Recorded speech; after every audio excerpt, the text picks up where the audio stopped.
சுட்டெரிக்கும் கோடை வெயிலில் கோவில் யானை நீச்சல் குளத்தில் ஆனந்தமாக நீராடியது அனைவரையும் மகிழ்ச்சியில் திளைக்க வைத்துள்ளது.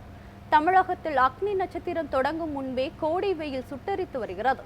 இந்நிலையில் ராமேஸ்வரம் ராமநாத சுவாமி கோவில் யானை ராமலட்சுமி நீச்சல் குளத்தில் நீராடி வெப்பத்தை தணித்தது காண்போரை மகிழ்ச்சியில் ஆழ்த்தியுள்ளது.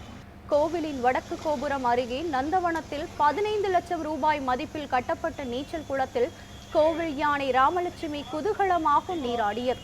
சுமார் 1 மணி நேரத்திற்கு மேலாக ஆனந்தமாக நீராடிய ராமலட்சுமியை பாகன் ராமு வெளியே வருமாறு அழைத்த போது வெளியே வர மனமில்லாமல் தண்ணீரில் விளையாடி கொண்டே இருந்தது.